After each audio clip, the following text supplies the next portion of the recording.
Good morning students. आज हम लोग 12th क्लास के मैट्रिक्स में हम लोग ट्रांसपोज ऑफ मैट्रिक्स के बारे में पढ़ेंगे। ट्रांसपोज ऑफ मैट्रिक्स क्या होता है कि अगर कोई मैट्रिक्स लिखा हुआ है तो उसके ट्रांसपोज का मतलब होता है कि हम उसके रो और कॉलम को इंटरचेंज कर दें। देखिए कि ट्रांसपोज ऑफ ए मैट्रिक्स कहता है let A be any matrix then the matrix obtained by interchanging its rows and columns is called the transpose of A and it is denoted by A dash और A T. यानी transpose of matrix को हम ए dash और A T से denote कर सकते हैं। यानी अगर कोई मैट्रिक्स m क्रॉस n है तो अगर उसका हम ट्रांसपोज करते हैं तो वो हो जाएगा n cross m matrix. Example से देखें, जरा समझने की कोशिश करें। एक मैट्रिक्स हमने ले रखा है, ये मैट्रिक्स कितने ऑर्डर का है? 2 क्रॉस 3, यानी 2 रो है और 3 कॉलम है। अगर हम इसका ट्रांसपोज करते हैं तो ए डैश लिखा हमने, इस मैट्रिक्स का ट्रांसपोज कर दिया। अब हमें ट्रांसपोज करने का क्या मतलब है कि रो को हम कॉलम में कन्वर्ट कर देंगे। तो ये रो है, एक रो 2 रो, इसको कॉलम में कन्वर्ट कर दीजिएगा। ये रो कॉलम में आ जाएगा और दूसरा रो भी दूसरा कॉलम में आ जाएगा। यानी अब देखिए आप 1 2 3 क्या आ गया? रो था, कॉलम में आ गया, कॉलम फर्स्ट में। ये दूसरा रो था, दूसरा कॉलम में आ गया। यानी ये मैट्रिक्स 2 क्रॉस 3 ऑर्डर का है। ये मैट्रिक्स जो ट्रांसपोज किए हम वो कितने ऑर्डर का हो गया? 3 क्रॉस 2 का। मतलब ये रो से कॉलम इंटरचेंज हो जाता है, बदल जाता है। यही ट्रांसपोज का नियम है। तो ट्रांसपोज के नियम के अनुसार हम लोग बहुत सारे प्रॉपर्टीज पढ़ेंगे।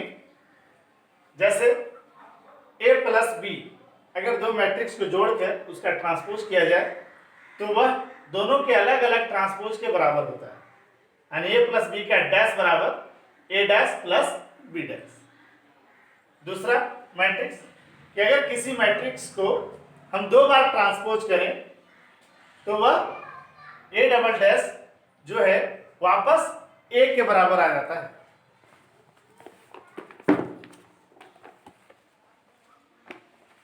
a का 2 बार करेंगे तो वो a ही हो जाता है।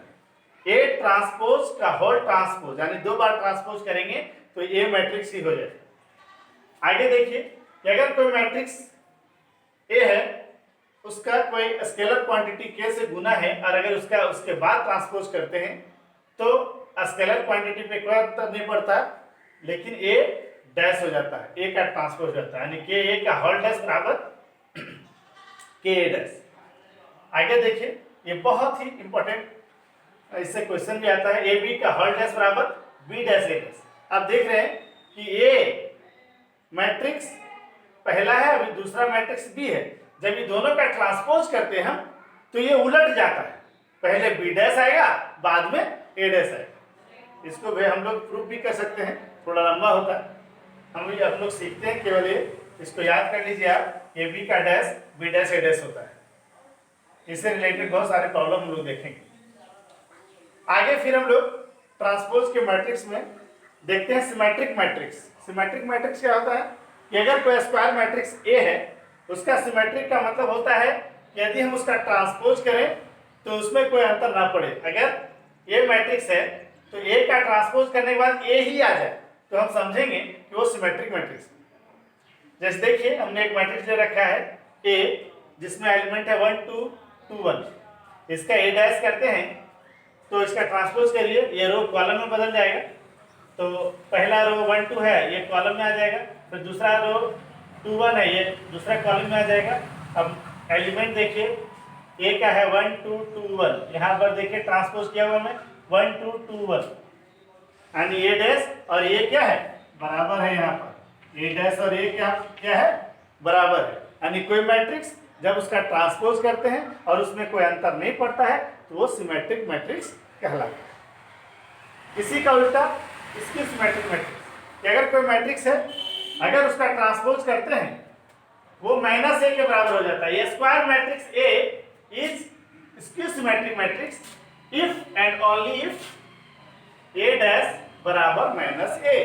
अगर हम उसका ट्रांसपोज करेंगे और वो माइनस ए हो जाए तो उसे हम स्क्यू सिमेट्रिक मैट्रिक्स बोलते हैं। देखें ए बराबर हमने एक एलिमेंट एक मैट्रिक्स लिया है 0 2 -2 0, इसका ए डैश करेंगे।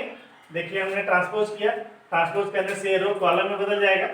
0 2 पहला रो है तो इसका पहला कॉलम हो जाएगा, इसका दूसरा रो है -2 0 तो ये दूसरा कॉलम हो जाएगा। अब हम देख रहे हैं इससे माइनस बाहर करते हैं, माइनस बाहर करने से हम क्या देख रहे हैं 0 2 -2 0।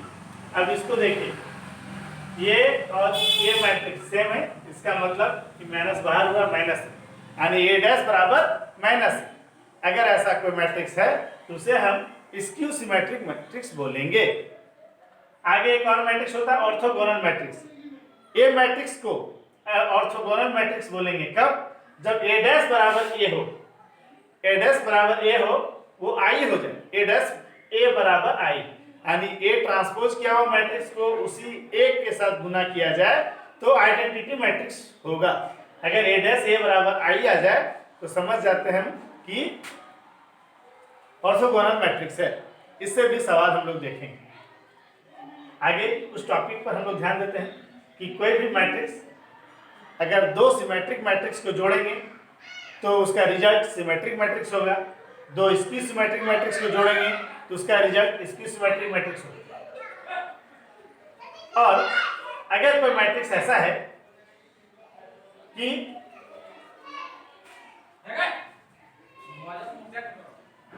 सम of two skew symmetric matrix is skew symmetric, sum of two symmetric matrix is symmetric matrix, और कोई भी एक मैट्रिक्स को लिया जाए तो उसको हम लोग सिमेट्रिक मैट्रिक्स और स्क्यू सिमेट्रिक मैट्रिक्स के जोड़ के रूप में व्यक्त कर सकते हैं। Every square matrix can be expressed as sum of a symmetric matrix and skew symmetric matrix। यानी a बराबर हम लिख सकते हैं half a plus a dash plus half post में a माइनस a डैश। ये सिमेट्रिक मैट्रिक्स हुआ, ये सिमेट्रिक मैट्रिक्स हुआ। तो इसको हम लोग देख सकते हैं, इससे रिलेटेड सवाल भी आ सकता है, इसको याद रखें आप। एक इस तरह का सवाल ऑर्थोगोनल से रिलेटेड सवाल, और ए बी डैश बराबर बी डैश ए डैश इससे रिलेटेड सवाल से लॉन्ग क्वेश्चन बनेगा, हम लोग आगे देखेंगे।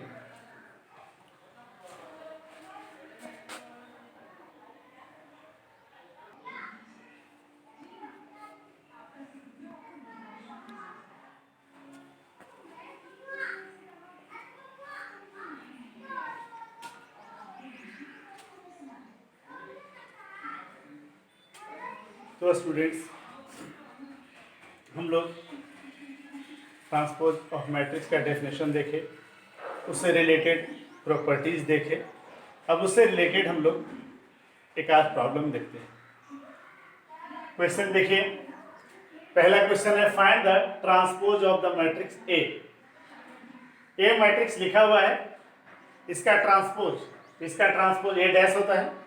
ए डैश करने का मतलब है इस पूरे मैट्रिक्स का डैश करेंगे। तो हमने आपको बताया है कि ट्रांसपोज का मतलब होता है कि यदि हम किसी मैट्रिक्स का ट्रांसपोज करेंगे तो उसके रो को कॉलम में इंटरचेंज कर देंगे, यानी इसका जितना रो है सब कॉलम में बदल जाएगा।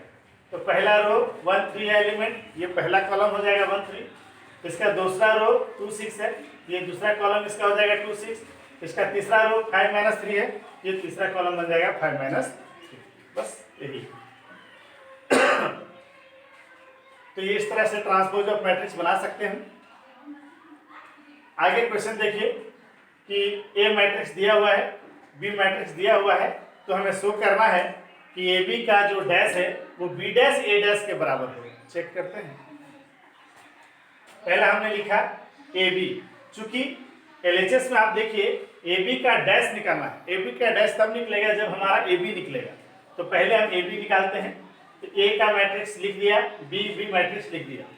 अब हम लोग देखते हैं कि क्या इसका प्रोडक्ट संभव है।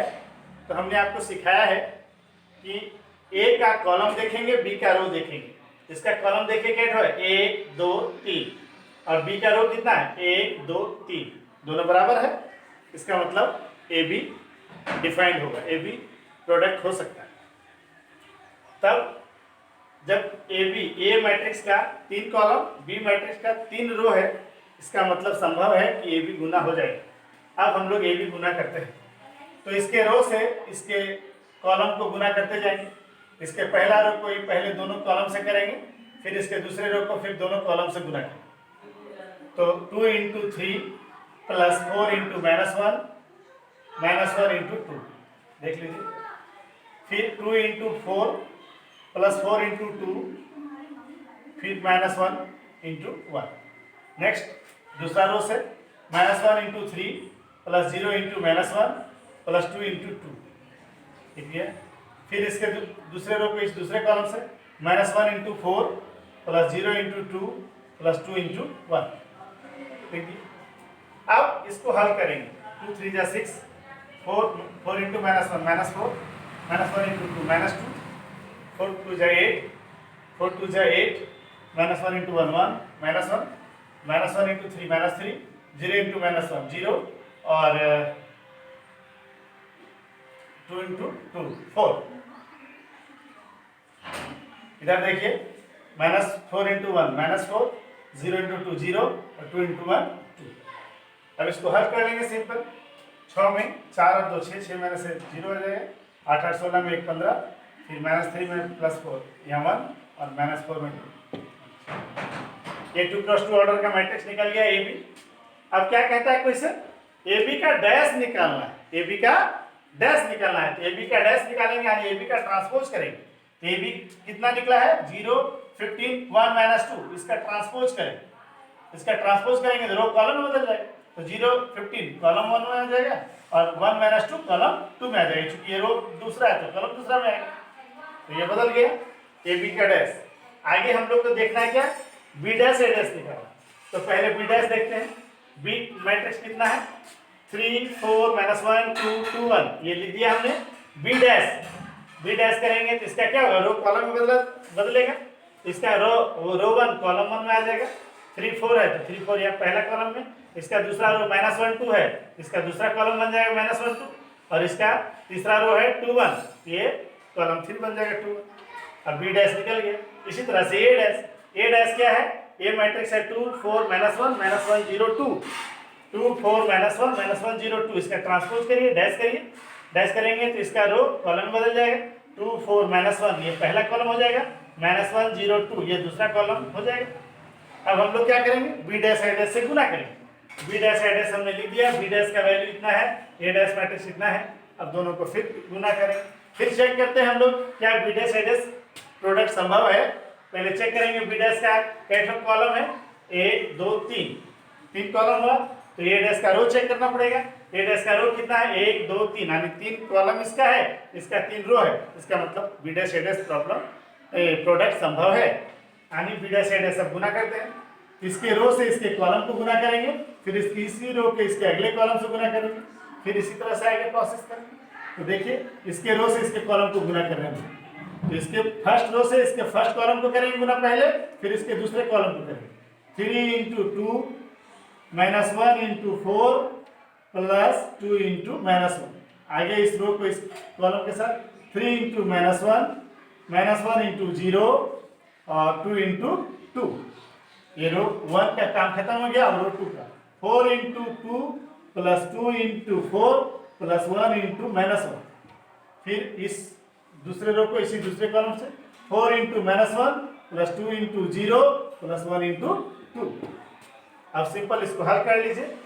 तो देख लीजिए 3 2 जा 6, -4 × 1 -4, 2 × -1 -2, 3 × -1 -3, -1 × 0 -0 + 2 2 जा 4, इधर हो गया 4 2 जा 8, फिर 4 2 जा 8, फिर 1 × -1 -1, फिर 4 × -1 -4 + 2 × 0 0 और 2 × 1 2। अब इसको हल कर लीजिए सिंपल। इसको हल करेंगे तो 0 1 15 -2 आया। अब चेक करके देखिए तो ए बी का डैश क्या आया था, ए बी का डैश आया था 0 1 15 -2। फिर बी डैश ए डैश क्या आया 0 1 15 -2। इसका मतलब LHS RHS बराबर है, ए बी का होल डैश कितना बी डैश ए डैश के बराबर हो गया। तो ये प्रूफ हो गया। इस तरह से बहुत सारे सवाल किताब में होंगे, आप लोग बराबर प्रैक्टिस करिए, क्योंकि प्रैक्टिस से ही आपका मैथ सुधरेगा। धन्यवाद।